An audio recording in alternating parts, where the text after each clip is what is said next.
half our sessions. You're live and good to go. Awesome. Thank you all so much for being here with us today.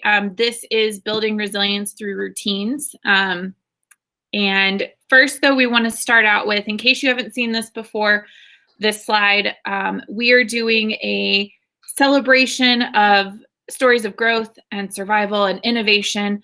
And we would like for you all to submit any stories that you have about this past year and celebrations you could share, or even if you have a celebration from one of your teaching colleagues that you think should be put out there for people to know about the great things that have been happening in remote learning.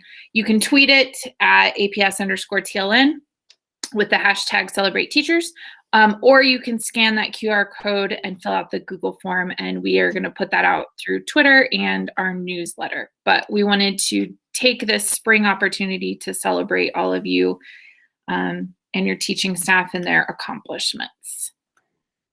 So, like I said, this is Building Resilience Through Routines, and we're glad that you're here. Mark has dropped the slide deck into the chat, as well as the activities page, correct? I'll do the activities page a little later. In a minute, he will also drop the activities page for you. So today's agenda, we're going to go over briefly what resilience is. We're going to talk about some resilience frameworks that you could adopt into your classroom as routines. And then we'll talk about teaching new routines and resilience. And at the end, we'll have some work time and discussion for those of you who can stay. We know that some of you may have classes to teach. So if you do have to step out, we totally understand. And all of this will be available to you later as well. So what is resilience? Essentially, resilience is our ability to adapt well in the face of adversity, trauma, threats, and significant forms of stress. So these could be family and relationship problems, health issues, workplace or financial stressors. Of course, the most prevalent right now is just the whole idea of remote learning and COVID. And that's been a stressor for all of us in some way or another. Darcy. Sorry, my puppy is very awake this morning. And resilience is built through self-awareness, prioritizing wellness, strong and supportive relationships, and then finding and acting upon a sense of purpose. Down in the left-hand corner, there is a link to an article from Psychology Today. And if you do some more research on resilience, you'll find a lot of different ideas that people put out, but we felt that these four kind of encompassed everything. Darcy? So let's start with wellness and sense of purpose. And so wellness, of course, if you've been to any of Anna and Molly's wellness sessions, they talk a lot about, mental and physical wellness and taking care of oneself, which allows us then to focus on what we need to accomplish or overcome. And so with our students, we don't have as much control over, if they're getting enough sleep, which usually they're not, if they're taking breaks when they need to, eating right, and getting enough physical movement. And so while we can't control that, how could we support that or encourage that in our students' lives? And how are we making sure that we are focusing on our own wellness so that we remain resilient? Sense of purpose, looking at what things do you value? What are your interests or favorite activities? Because this sense of purpose and belonging helps to build resilience because it serves as a reminder of belonging and hope. So it factors in with those strong supportive relationships and having things to look forward to outside of whatever struggle is going on. And so the same thing here, we don't have as much control over, what happens to our students when they're at home, but how can we help them find a sense of purpose, whether it's a new hobby or just focusing on what things they value. So sorry, dog.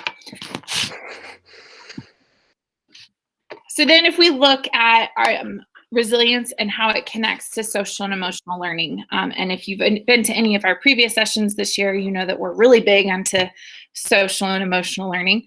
So luckily, resilience really goes hand in hand with this. And if your teaching explicitly or incorporating social and emotional learning in any way into your classroom, chances are you're already helping your students become more resilient.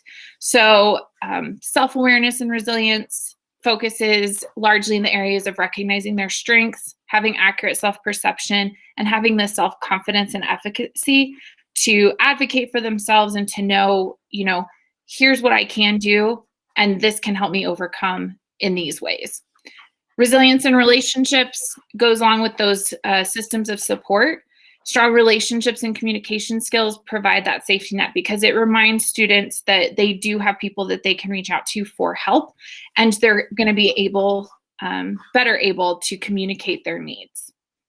Resilience and problem solving, of course, in order to overcome any challenge, we have to at least have some form of problem solving skills, whether it's just identifying what the problem is or whether it's coming up with steps to overcome it and then reflecting upon, maybe they've handled similar situations in the past and how did they do it and what could they change to make it better.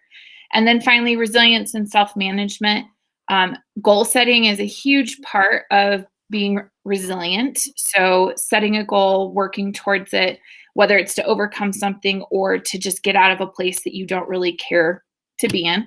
And that takes self-discipline and stress management and a little bit there of self-motivation as well. So chances are if you're working on any of these aspects with your class, whether explicitly or implicitly, you are already helping to build up their resilience. So we're going to take 2 minutes and we'd like you to just quickly reflect on a scale of 1 to 10, 10 being very high, to rate your level of resilience. What habits or routines do you use to overcome challenges and remain resilient in the face of adversity? So personally, what habits or routines do you feel that your students are lacking that maybe inhibits their resiliency? And how has the pandemic magnified resilience or the lack thereof in your students and in yourself? So we're going to take 2 minutes to mull over these questions. If you feel comfortable, please feel free to drop one or all of your answers into the chat. If you just want to take the minute to personally reflect and not share with us, that's totally fine as well. But you'll have 2 minutes and then we'll move on.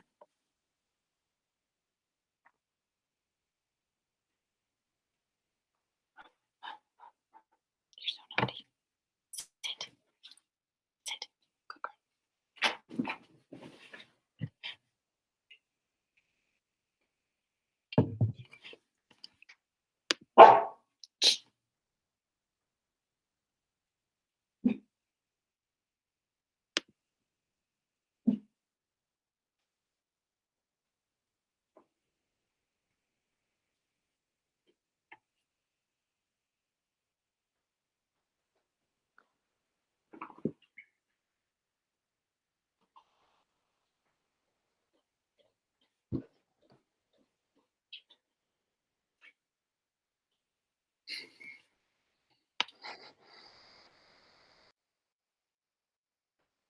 Take another minute.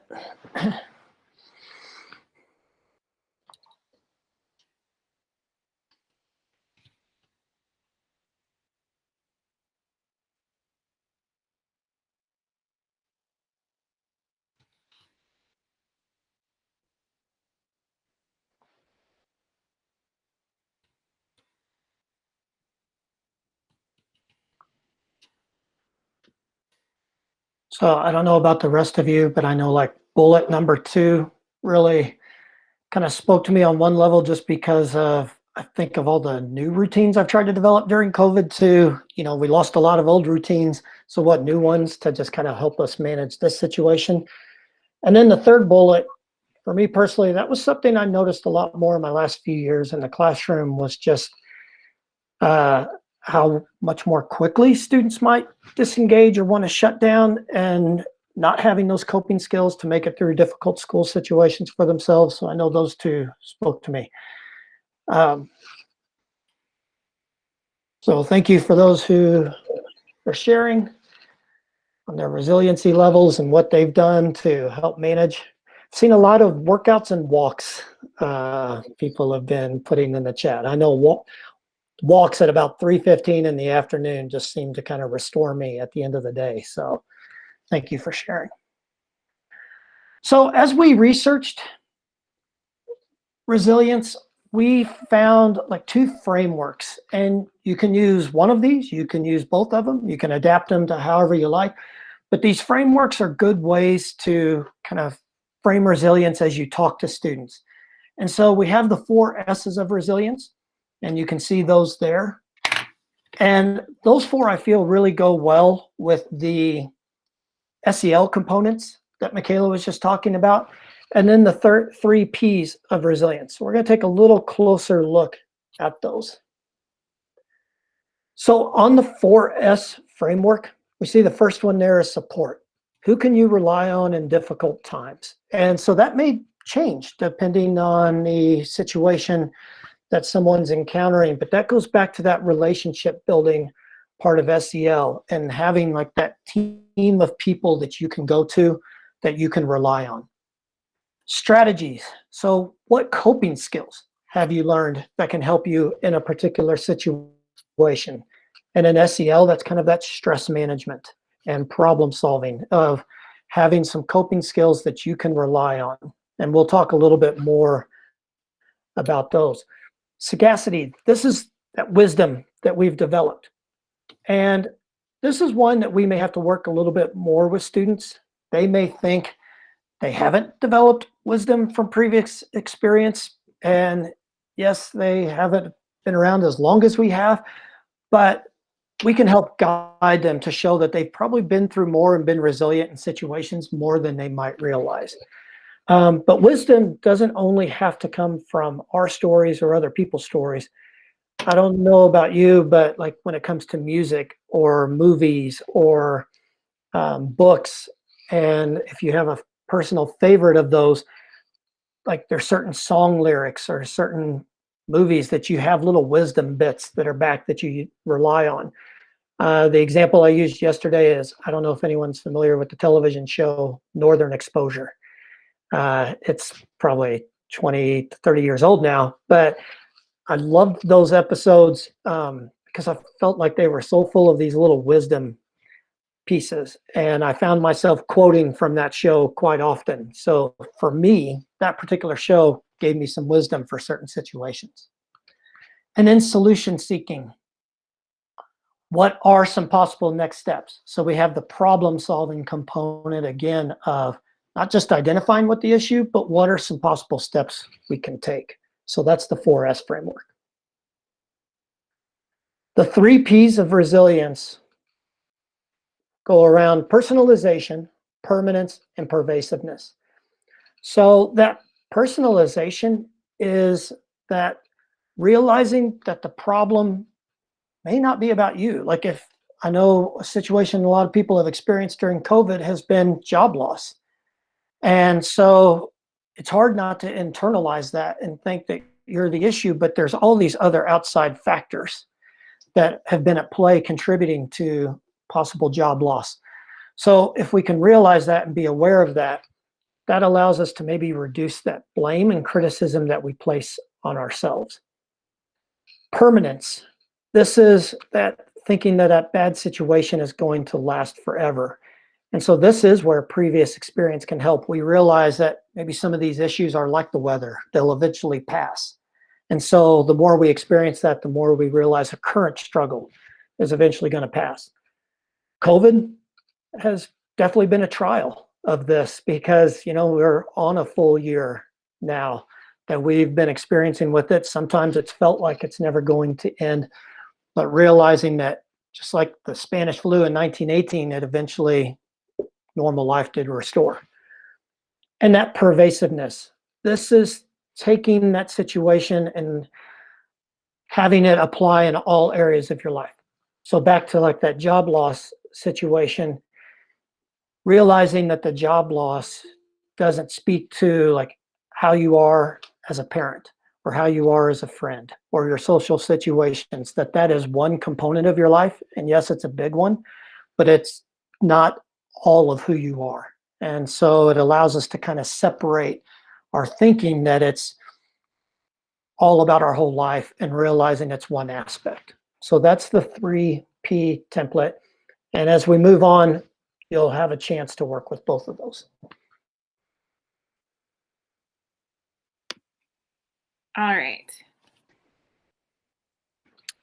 So when we talk about making resilience routine and we think about these frameworks, we wanted to kind of separate out where we could build in these resiliency routines. And so these are all areas that when you're considering where in your classroom you could start to integrate more discussion about resilience or to help build up student resilience, these came to mind for us. So when we think about, Darcy, explicit instruction, using specific vocabulary from either the frameworks or just using what the vocabulary of resilience. This can be done through explicit behavior discussions. So talking about, those problem solving and what strategies that we have. When you're establishing, I'm so sorry, Darcy. When you're establishing structure at the beginning of the year, this will also, I'm so sorry. Mark, could you take over for just 2 seconds? Sure. So she hit the main part of this, which was that there are certain routines we can develop explicitly, like how we discuss issues with students, establishing those structures at the beginning of the year or when hybrid begins. Some of these might be better suited for advisory, because we can't always take 30 minutes to do an explicit lesson within our content. So using advisory, how can we build in goal setting into that? And then we'll show you some lessons. But then there's also those ways of how we can integrate it into our regular content that we'll discuss a little bit more. Thank you so much, Mark. You're welcome. Quieter environment. Okay. So we also like to just give a brief reminder when building routines. You may introduce it once and then, why aren't they, especially when we think about secondary students, like I introduced it to them, I taught them what to do, why aren't they doing it? So we like to put this in as a reminder that you can explicitly teach and model the new routine step by step, but they still require practice to make it habit. And so making sure that anything you do introduce to your students, whether it's explicit or as part of your content and how you get students to consider different things, make sure that it's being practiced often and really reinforced through specific feedback and behavior-specific praise, so that students know how they're doing as far as instilling that as a habit. And so as you think of like if you have small groups coming back starting Monday, or if we end up in a hybrid situation, that resilience and that routine really going together of especially those students back in person. I know it's going to feel like we're in March, so we should be able to just pick up where we left off with our online learning, but those students who come back in person are going to need that little extra of teaching, practicing, and reinforcing. So as we teach, how can we teach resilience then? So we came up with 6 categories. This is by no means comprehensive. There's other ways you can teach resilience, but we thought these fit in well with classrooms. And we're going to go through each one. And as we discuss these topics, think about how could I use a 4S and 3P format into these particular strategies? How can we routinely integrate these strategies? And that's the key, is we may do that one-time explicit lesson, but how can we keep bringing that message back into our classrooms routinely? And if nothing else, at the end of today, is there one specific strategy you would like to try for building resilience? So keep those in mind as we go through these. And there's going to be a lot, but after this, we'll give you some time to kind of really work with all of it. So the first way of teaching resilience is kind of through those personal overcoming problems and challenges. And like we mentioned already, we all have had to overcome difficult situations, and we've all had our daily struggles, some bigger than others at times. And so what we've provided here is this resilience plan. And this goes into a little bit more detail on those 4 S's. And so working through it once, though, at least gives you an idea of how you could adapt it for more like quicker situations in your classroom, as opposed to doing this like 30-minute activity each time. And so here in a little bit, this will be one of the activity choices, but seeing how we've been resilient in our own lives is one way to teach resilience. Another way, and this is kind of one of my favorite ways, is through other people's stories, especially sometimes at the secondary level. Sometimes you have some students who, I mean, they will share everything. And you have other students who really are hesitant to share anything about their personal life. And so we can use other people's stories to at least build in and explicitly talk about resilience. So this option B website that's linked here has a lot of great stories over it's all centered around resilience, but it's broken up into a lot of different topics like grief and loss. And then these 2 short videos, these are something that could be used in a content class because they're only like 2.5 minutes long. So it could be a good reminder or a good check-in activity in the first 5 minutes of the day. Both those stories are really good. The one's about a teen who he hasn't had his arms for a while due to a bacterial infection, but he's been on the high school or on his basketball team at his middle school. And this World War II vet who survived Normandy, but said the hardest thing he's ever done in his life was overcoming his fear of learning to read. And so he learned to read like in his 80s. And so these are good stories of building resilience. And I think as you watch them, you could see how you could integrate that 4S or 3P framework. Finally tonight, rejection. It does this every time. Yeah. There we go. So goal setting. Goal setting is another way, and Michaela mentioned this earlier, that we can teach resilience. We can do it through a very explicit lesson. And so the one I probably see the most as you look up goal setting are the SMART goals. And so we've provided a couple like explicit lessons that you could use on SMART goal setting. But once you have that, students have that basic concept, maybe we could work that in routinely for like right before assignments, setting a goal, especially those bigger projects, or a weekly goal that we could have students do at the beginning of the week. So as you think about this, how could we do it explicitly, but how could we also work it in routinely and goal setting into short periods of time? Coping skills. I mentioned this earlier in terms of it just, to me, seemed like students didn't have as many coping skills. And so they kind of gave up on situations sooner. So a possible activity is students could brainstorm school situations, real life situations of when they become discouraged, when they want to quit. But instead of just stopping there with those situations, we could also have them brainstorm positive and negative ways that students cope. And maybe when situations come up in class, we can resort to that list that they have helped develop of, okay, this is kind of where you're at right now. Can we possibly look at another coping skill that appeals to you to help you get through this situation? Brain breaks, just a little bit of 5 minutes of music sometimes is all that takes a kid to kind of bring themselves back. So how can we build those into our class routines when we see these situations arise? We've provided some resources that kind of guide in this manner of coping cards and some situation cards. They kind of address real world, just everyday life situations, but school situations can apply to this as well. Teacher and student voice. I don't know about you, but I'm sure there's a couple times a year where I'm struggling to get through a particular lesson, or there's just a day with a particular group that's a struggle.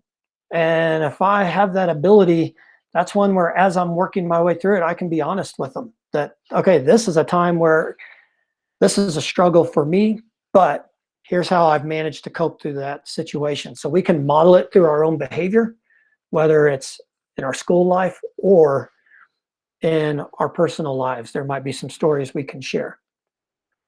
Having some time for student discussions. And the reason behind this, and we'll kind of show how it can be integrated in a moment with your content, is that feeling of community, that they're not alone. So it goes back to that personalization that a lot of us have probably experienced the same issues, but hearing other people's stories just kind of takes that pressure off of ourselves. So here's 4 examples of student discussion protocols you could use. Some are more verbal, others can work with more like the online tech tools. So encourage you to check those out. And finally, how do we integrate it into our content and our classes? So one of the upcoming activities, I highly recommend you watch this video that's on here, because even though it's a 5th grade class, you can see both ways of that explicit and kind of building it into content that teachers are building resilience in students. So I highly recommend that. And then in your particular content, can you think, are there particular times where your students tend to shut down? Like if you're a language arts teacher, is it in the middle of the writing process? Is it at the beginning? Like in math, are there particular times where you see students kind of starting to disengage? So how can we help students through those times? So maybe if they struggle with the writing process, we have a student discussion before the writing process to share, this is why I struggle, and go over some of those coping skills. Setting goals beforehand and just giving them that framework before they encounter that difficult time. Or maybe we have to stop in the middle and say, okay, we see we're having troubles. Let's step back and address this a different way. And content. How can you integrate your content lessons and stories that are associated with your content? There's, as a history teacher, so many good examples of resilience. If I could go back and do it again, I would have been much more concrete and using that specific vocabulary of making the students much more aware of it. We looked at a lot of resilience stories, but I didn't verbally discuss the resilience piece specifically with students as much as I could have. Classroom situations. Think of a time where you've worked with a student who was upset and having difficulty managing emotions. Now, how could you reframe that conversation through those frameworks? Okay, what support do you need? What coping skills do we have that we could help you with? That failure and growth mindset of how do we reframe those times where do we make school where it's okay to experience that failure? It's more about the learning and growing and not that always immediate result. I highly recommend that video of the school swimmer who couldn't swim. He specifically chose the swimming team because he couldn't swim, because he wanted to experience failure.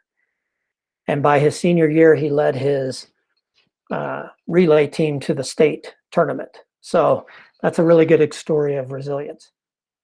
Can we build in, like through reflection times, like journaling, 5-minute little warm-ups and check-ins?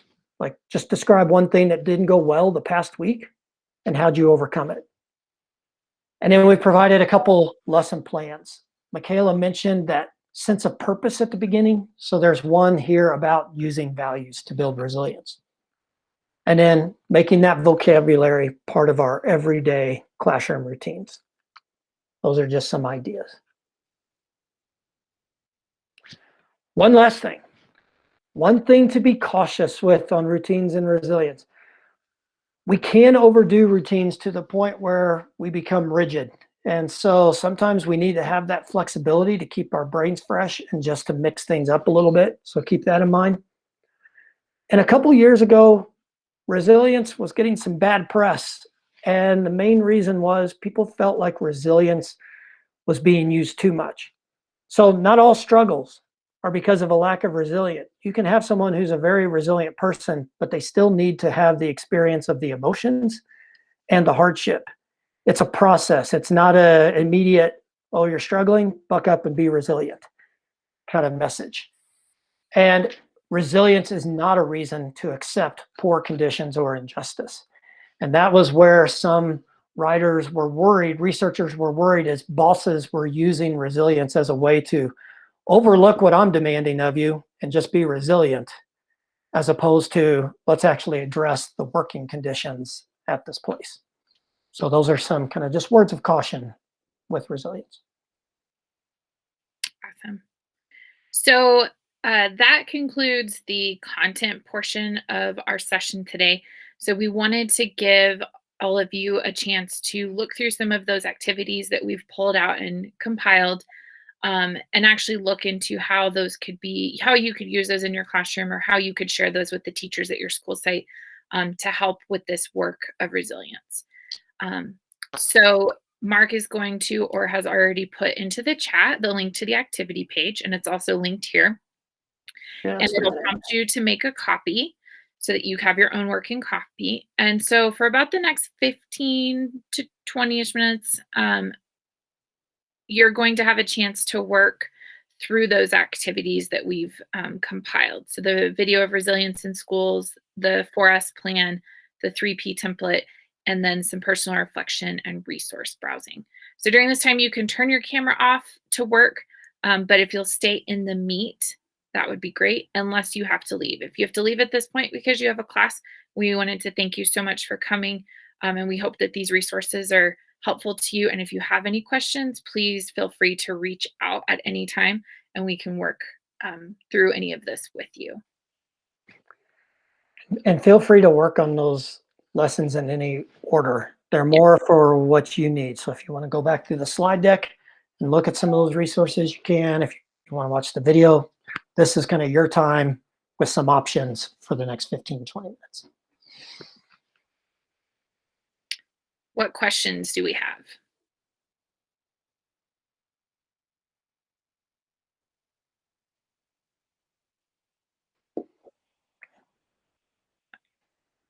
All right.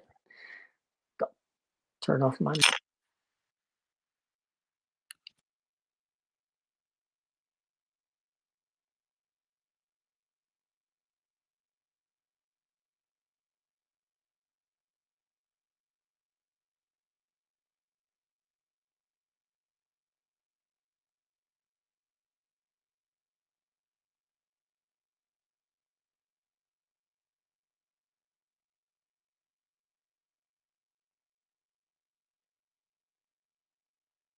I heard about your thing, so thanks for that.